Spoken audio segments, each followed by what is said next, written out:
सभी को good morning and hello.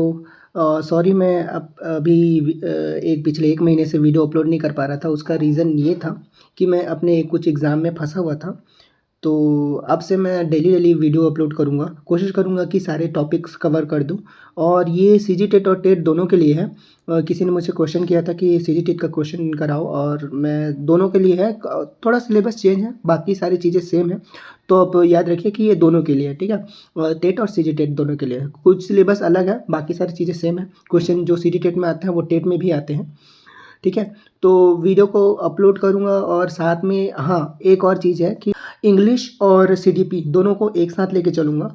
तो याद रखिए कि ये वाला जो कवर हो जाएगा ना, तो ये वाला जो चीज़ है कवर हो जाने के बाद हम अगला करेंगे, ठीक है? तो सीधा समय लगाते हुए सीधा टॉपिक पर आते हैं। सबसे पहला है डिस्ग्राफिया।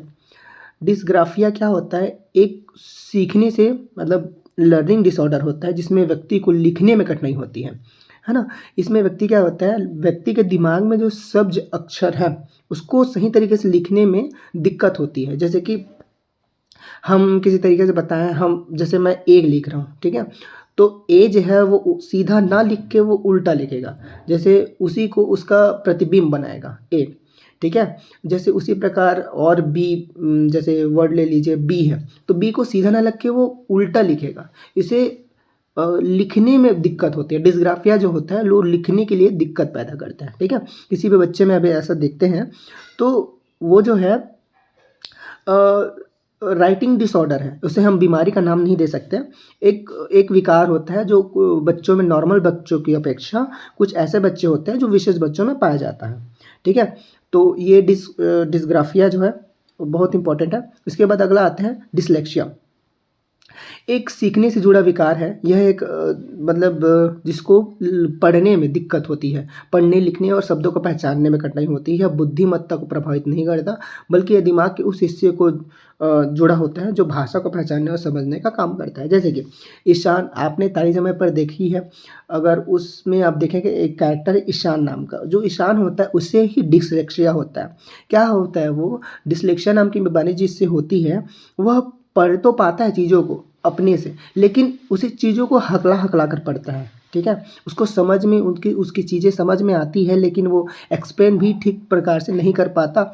और एक और चीज़ है डिसलेक्सिया, जिसको होगा उसको डिसकैल्कुलिया भी होगा, क्योंकि डिस्ग्राफिया भी होगा, माफ़ कीजिए, क्योंकि उसे लिखने में भी दिक्कत आएगा। जो बच्चा समझ पाता है लेकिन वो लिखने में सही नहीं हो पाता। ये जो ईशान है उसे डिसलेक्सिया नाम की बीमारी थी, इसलिए वो चीज़ों को हकला कर बोलता था और चीज़ों को समझ पाता था लेकिन एक्सप्लेन नहीं कर पाता था, उसे डिसलेक्सिया था, ठीक है?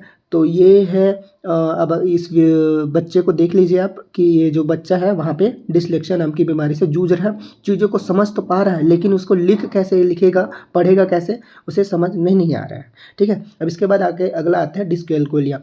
ये एक सीखने से जुड़ा विकार है। इसे सीधा मान के चलिए, जिसे गणित बनाने में, सामान्य बच्चों की तुलना में गणित बनाने में जैसे दिक्कत होती है, उसे डिसकैल्कुलिया होता है। जैसे कि जोड़ घटाव, है ना, गुणा भाग करना, है ना, संख्या पहचानना, गणना करना, सारी चीज़ों को समझने में उसे दिक्कत होती है, तो इसे डिसकैल्कुलिया कह सकते हैं। एक नॉर्मल बच्चे की अपेक्षा अगर आप जोड़ के जगह घटा रहे हो, गुणा की जगह भाग कर रहे हो, तो उस जगह पे उस बच्चे को डिसकैल्कुलिया है। और ये प्रकार की बीमारी थोड़ी काफ़ी बच्चों में दिखा जाता है, मतलब 60 से 70% बच्चों में देखा जाता है। अगला है डिस्फेजिया। डिस्फेजिया एक ऐसी बीमारी है जिसको बच्चों में भी काफ़ी देखने को मिलता है। बच्चे समझ पाते हैं, चीज़ों को बोल पाते हैं, लेकिन एक्सप्रेस नहीं कर पाते। जैसे कि ठीक से बोलने में दिक्कत होती है उन्हें, भाषा को समझने में कठिनाई होती है, उसकी बुद्धिमत्ता जानने के लिए सामान्य होती है ना? यह मस्तिष्क लैंग्वेज एरिया, है ना, क्षति सामान्य विकार के कारण होती है। ये एक डिसऑर्डर है, ये आप ये भी मान के चलिए लैंग्वेज डिसऑर्डर है, जिसमें आप कुछ बोल पा रहे हो, उस बच्चा कुछ और समझ रहा है, और लेकिन वो अपने हिसाब से बोल नहीं पा रहा है, तो इसे डिस्फेजिया कहते हैं। इसमें क्या होता है, बोलने और समझने में और या पढ़ने लिखने में दिक्कत होता है। तो डिस्फेजिया काफ़ी बच्चों को होता है, और नॉर्मल देखा जाए तो डिस्फेजिया उस बच्चे को कहा जाएगा कि नॉर्मल बच्चों की अपेक्षा कुछ बोलने में जो एकांत रहते हैं उन्हें होता है। अगला आते हैं डिस्प्रैक्सिया। यह एक विकासात्मक सामान्य विकार है ना? इसे DCD कहते हैं, डेवलपमेंट कोऑर्डिनेशन डिसऑर्डर। इसमें 2 प्रकार के ऑर्डर आते हैं। पहला है फाइन मोटर, दूसरा ग्रॉस मोटर, स्थूल और सूक्ष्म। ये होता क्या है, कोई बच्चा सही तरीके से चल नहीं पाता, वो लुढ़क-लुढ़क कर चलता है, जैसे एक शराबी चलता है उसी प्रकार से, है ना? उसे कई प्रकार से चीज़ें कह सकते हैं लिखने में भी और कम्युनिकेट करने में भी दिक्कत होता है। उस बच्चे को डिस्पैक्सिया होता है, जैसे कि नियंत्रित अपनी चीज़ों को, अपने शरीर के कई सारी चीज़ों को नियंत्रित करने में उसे दिक्कत होगा। जैसे कि कई बच्चे ऐसे होते हैं ना कि अपना पैर हिलाते हैं, क्लास में होते हैं तो अपना पैर हिलाता है, किसी का सर और किसी का कोई ऐसा बॉडी पार्ट जो होता है उसको कंट्रोल करने में दिक्कत होता है।